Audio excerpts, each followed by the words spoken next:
everyone, it's Leigh here. Welcome back to day 8 of the July Junk Journal Challenge. So this is my challenge that I'm running through for the weekdays of July. I've got a prompt list for you which is available via a link in my video description box. We've got about 40 odd channels playing along. So have a look at the hashtag, which is JJJC2025, to see all the videos that are in there.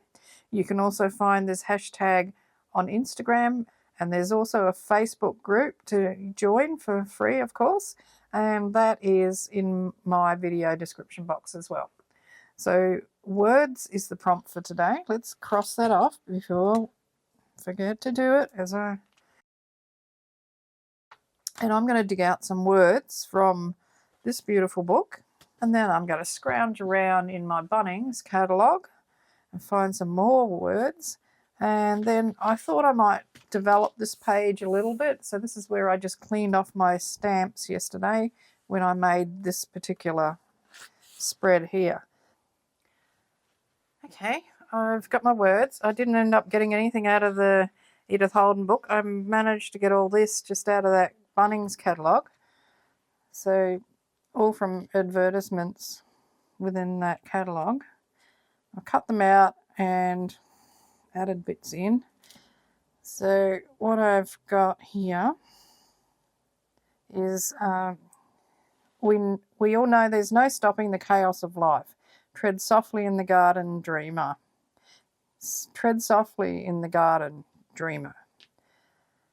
Whatever the weather, feel the warmth and the love. We've got you. Before I start doing that, I'm going to get my little woody, wherever it is. Here we go. There's a black. So this is called a woody. It's a Stabilo pencil for children, so it's a nice thick one, but it's basically one of these on steroids. Okay, so I'm going to go around the edge of my page because I really love to do that. So I'll do that first, and that makes it easier for me than trying to get around all the bits and pieces that are going to be on there. Not that there's going to be a lot. This is going to be a fairly simple one, really, taking advantage of what's left over from yesterday. So I'll be going around the edge of this. I'll wet it to make it bloom.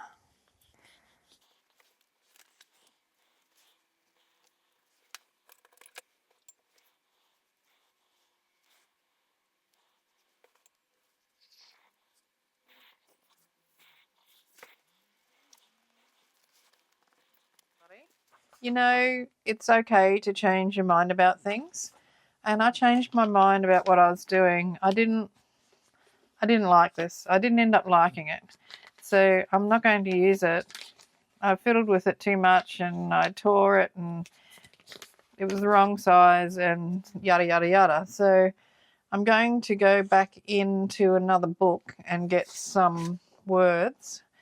And I do know what I want to be on my background, and that is this image. Well, it's not vellum.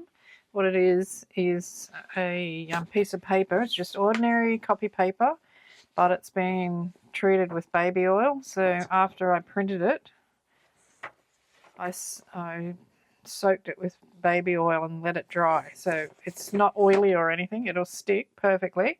It's transparent or semi-transparent. You can see through it. So I'm going to use this image of this girl. I'm going to cut around that and get some different words.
Okay, that's all done now.